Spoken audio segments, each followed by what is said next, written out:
Hello everyone, আজকে আমি বানাবো রেস্টুরেন্ট স্টাইলের থাই স্যুপ। আমি আশা করি আপনাদের কাছেও এটা ভালো লাগবে। আপনারা যদি প্রতিটা স্টেপ ফলো করেন তাহলে অবশ্যই আপনাদের কাছেও রেস্টুরেন্ট স্টাইলেরই ফিল হবে। সো দেরি না করে স্টার্ট করা যাক।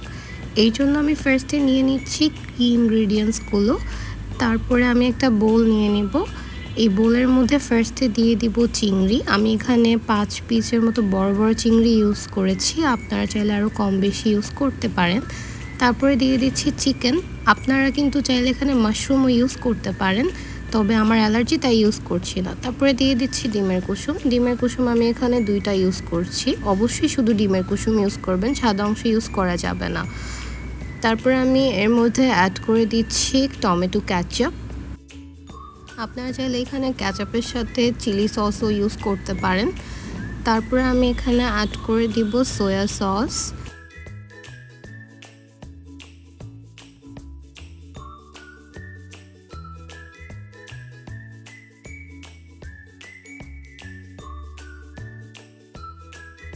দিয়ে দিচ্ছি চিনি। চিনিটা অবশ্যই ইউজ করবেন, নাহলে কিন্তু টেস্টটা ভালো হবে না। তারপরে দিয়ে দিব লবণ। লবণটা বুঝে শুনে দিবেন, কারণ সস এবং সয়া সসে অলরেডি কিন্তু লবণ আছে। তারপরে অ্যাড করে দিচ্ছি লাল মরিচ। আমি লাল মরিচটা আমার ঝাল খাওয়ার টেস্ট অনুযায়ী অ্যাড করে দিচ্ছি।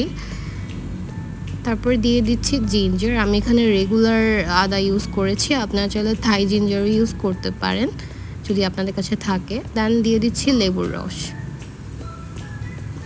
এরপর সবার শেষে অ্যাড করব কর্নফ্লাওয়ার। এর জন্য ফার্স্টে আমি একটা বাটিতে কর্নফ্লাওয়ার নিয়ে নিচ্ছি। তারপরে সব পরিমাণে কর্নফ্লাওয়ার নেওয়ার পর আমি এর মধ্যে দিয়ে দিব পানি। পানিটাকে অবশ্যই ভালোভাবে মিক্স করে নিতে হবে। যদি কোনো দলা থেকে যায় তাহলে কিন্তু এটা ভালো হবে না। সো ভালো করে মিক্স করে দেন আমি এটাকে অ্যাড করে দিব আমাদের সেই মিশ্রণটুকুতে।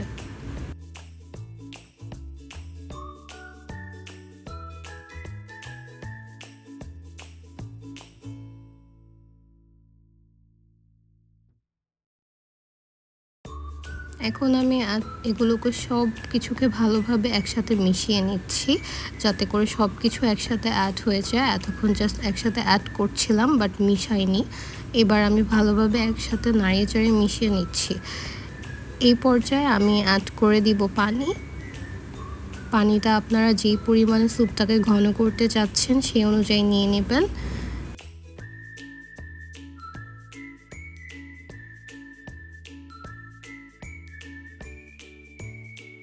পানি অ্যাড করা হয়ে গেলে আমি এখানে নিয়ে নেব থাই পাতা যেটা রয়েছে, অথবা কারি পাতা যেটা আমরা বলি সেটাকে। আমার এখানে আমার বারান্দাতে একটা গাছ আছে এটার, সো আমি ওখান থেকে কেটে নিয়েছি। আপনারা চাইলে কিনেও নিতে পারেন। তো এই তো আমি এটাকে এখন লম্বা লম্বা করে কেটে নিব। আপনারা আপনাদের পছন্দ মতো লম্বা যতটুকু বড় চান সে অনুযায়ী কেটে নেবেন। আপনি স্ক্রিনে দেখতেই পাচ্ছেন আমি এই তো বড় ছোট এরকম করে কেটে নিচ্ছি। তো এটাকে সবগুলো কেটে দেন আমি এটাকে ভালো মতো ওয়াশ করে দেন এটা ইউজ করব। ওয়াশ ছাড়া ইউজ করবেন না। তো এই তো এটাকে আমি অ্যাড করে দিচ্ছি। এবার অ্যাড করে এটাকেও ভালোভাবে নেড়ে দিব। দেন আমি এটাকে চুলায় বসাবো। তো এর আগে ভালোভাবে অবশ্যই এটাকে মিশিয়ে নেব। সো এই তো আমাদের মিশ্রণটা রেডি। এবার আমরা এটাকে নিয়ে যাব চুলায়। এবার আমি একটা প্যান নিয়ে নিচ্ছি। এর মধ্যে আমি আমাদের তৈরি করে রাখা মিশ্রণটুকু ঢেলে দিচ্ছি। এবার এটাকে ভালোভাবে একসাথে নেড়ে চেড়ে নিব। দেন এটা এই সময় চুলাটা অবশ্যই হাই হিটে থাকতে হবে। এরপর এই অবস্থায় আমরা 10 মিনিটের জন্য এটাকে জাল করে নেব। তারপরে আমরা অন্য স্টেপে যাব। এই তো 10 মিনিট পর দেখতেই পাচ্ছেন এটা কতটা ঘন হয়ে এসেছে এবং আমাদের সব জিনিসগুলো অনেকটা সিদ্ধ হয়ে এসেছে। অ্যান্ড আপনারা এই পর্যায়ে দেখতে পারবেন অনেক সুন্দর একটা স্মেল আসছে। এই পর্যায়ে আমি অ্যাড করে দিচ্ছি 2টি কাঁচামরিচ এবং গোলমরিচ। কাঁচামরিচের জাস্ট মাথাটা কেটে নিলেই হবে। তারপরে আমি এই পর্যায়ে আরও 10 মিনিট জাল করে নেব।